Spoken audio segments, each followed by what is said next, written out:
Dia segundão, hoje nós vamos fazer uma aula diferente, porque nós já acabamos a matéria da apostila. Então tem a lousa lá atrás, que voltou a ser minha parede. Então agora nós vamos fazer revisão para a prova, né? Então vamos pegar a apostila na página 706, tá? Como se fosse o sumário. E vamos fazer um bate-papo, capítulo a capítulo, o que é mais importante. Às vezes alguma coisa ficou pelo caminho, né? O ensino online, ninguém está acostumado, vocês não estão acostumados, né?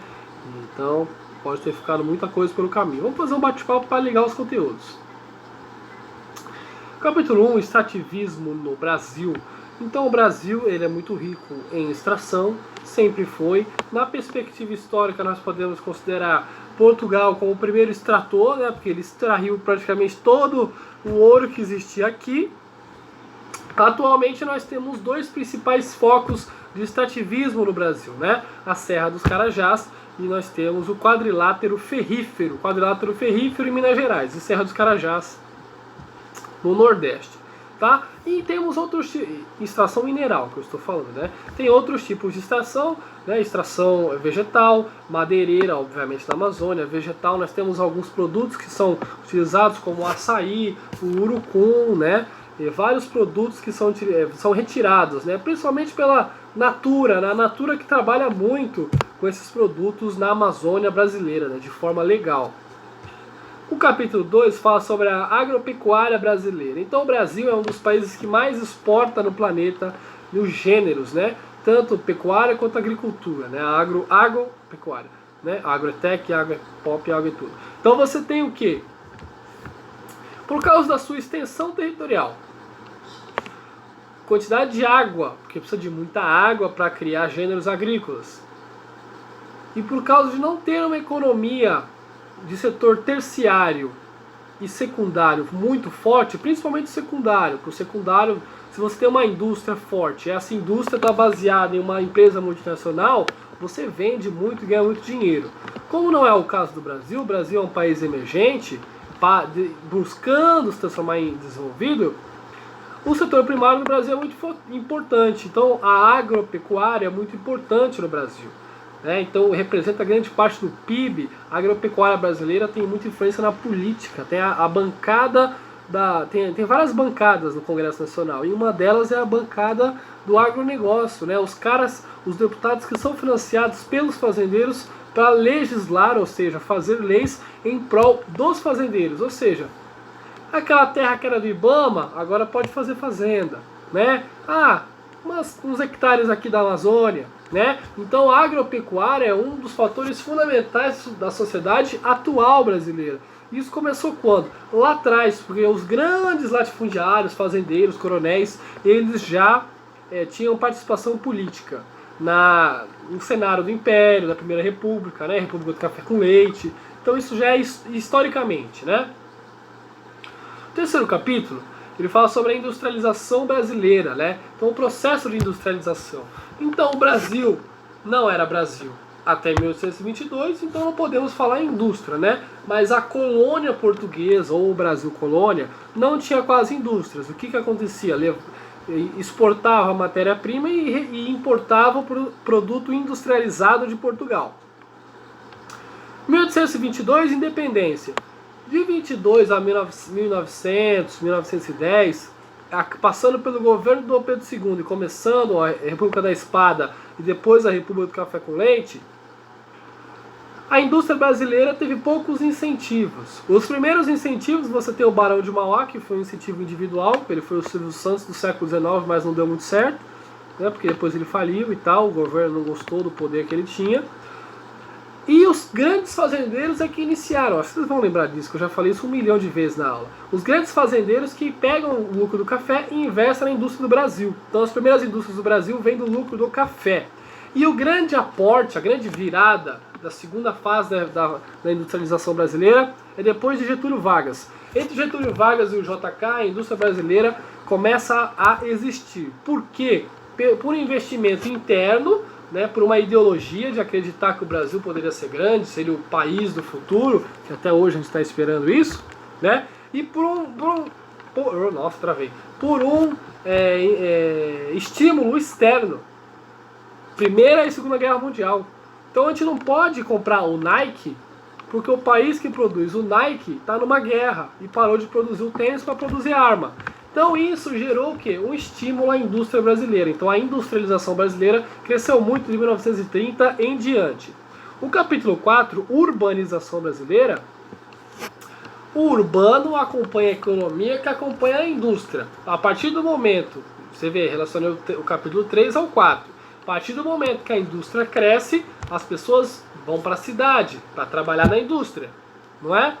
O que vai acontecer? As grandes cidades surgem, principalmente São Paulo e Rio de Janeiro, os processos de urbanização. Então, a partir de 1930, começa um processo de êxodo rural, as pessoas saem do campo, vão para a cidade e um processo de urbanização crescente, tá bom? Isso vai gerar o quê? Depois de quase 60 anos do final do século XX e os 20 do século XXI. Existe uma metrópole global, que é São Paulo, no Brasil. Existe duas metrópoles nacionais, Brasília e Rio de Janeiro. E existem as metrópoles, né, os centros regionais ou metrópoles nacionais, que são as capitais dos estados. Tá? O capítulo 5 fala sobre as fontes de energia do Brasil. Então nós temos aí o gráfico que representa a matriz energética, né? A matriz energética é o gráfico que representa o tipo de energia que é mais usada no Brasil. Então todo mundo sabe que é a energia hidrelétrica, né? Mas existem outros tipos de energia no Brasil, né? Energia solar, energia eólica, a biomassa, que é em menor número, tá? Energia nuclear, que é 1% só, que é Angra 1 e Angra 2 no Rio de Janeiro. Tá? Então nós sabemos que a energia hidrelétrica é a maior. Você vê que eu estou dando uma pincelada de cada capítulo. Ah, pessoal, faltou falar disso nesse capítulo. Claro que faltou. Estou dando uma pincelada da apostila inteira. É o conteúdo do bimestre todo, né? Como se fosse uma revisão para a prova, que a gente seleciona algumas coisas, alguns conceitos para cair na prova. No capítulo 6, Comércio e Serviços do Brasil, vamos analisar o quê? O setor terciário, ele é a maior parte dos trabalhadores brasileiros, a maior parte do PIB, a maior parte do PEA. Por quê? A indústria do Brasil não tem grandes empresas que exportam para o mundo. Um McDonald's, uma Microsoft, uma Nike, né? Não tem. Tem uma ou outra. Por isso o setor terciário é tão importante e por isso que ele entrou em crise com o coronavírus e gerou esses auxílios emergenciais. Porque o dinheiro, a circulação de dinheiro, a circulação de capital, ele está no setor terciário de serviços do Brasil. O setor primário é o campo, a gente já falou que é forte. Secundário é a indústria, a gente já falou que é fraco. Não tem grandes indústrias no Brasil, né? Tem uma ou outra, mas não em nível assim de dominar o mundo ou ser entre as 10 potências, não. E o setor terciário, que é o nosso aqui, é imenso, é o que nós chamamos de hipertrofia do terciário. O terciário é muito grande. Você tem Uber, camelô, vendedor de hot dog, muita profissão informal, segurança, que não falta profissão informal. E as profissões formais dentro também desse setor, né? Então gera o quê? Muita dependência de um setor específico. O capítulo 7, Transportes do Brasil, nós sabemos que o transporte rodoviário é o transporte predominante no Brasil. Por quê? Porque o JK que iniciou esse processo lá atrás. Sabemos também que o ferroviário no século XIX era o mais importante. Por quê? Porque o nosso Dom Pedro querido que incentivou esse meio de transporte, né? Para ligar as zonas que produziam café até o porto do Rio de Janeiro e o porto de Santos. E os outros modais de transporte diversificados, eles estão presentes no Brasil, só que em menor participação, né? Cada um tem o seu defeito, claro, né? Avião é muito caro, por isso não é utilizado com tanta frequência. Hoje em dia até que barateou um pouco, há 10 anos atrás era muito mais caro, né? O transporte marítimo, ele é utilizado para exportação. Então aí os portos, principalmente do Rio de Janeiro, de Santos e o do Paraná, são os 3 portos que exportam mais para a Europa e para os Estados Unidos. Então o modal de transporte para exportação é o marítimo. O transporte de cabotagem, que é aquele que você sai de Belém para Recife, de no próprio país, pega um cruzeiro, sai de São Paulo e vai para Búzios, que é aquele transporte na própria costa brasileira, ele é mais utilizado para esse fim, turismo, e não tanto para levar cargas. Esse transporte de cargas é feito mais pelos caminhoneiros, né? Tanto que na greve dos caminhoneiros que aconteceu, o Brasil parou. E o último capítulo, população brasileira, então vai analisar a população. Pirâmide etária, todo mundo sabe. A pirâmide etária, ela é a característica, ela é a base gráfica da população. A base indica a quantidade de jovens, o corpo indica a quantidade de adultos, o cume indica a quantidade de idosos. De um lado homem, do outro mulher. Geralmente o homem começa com mais e termina com menos.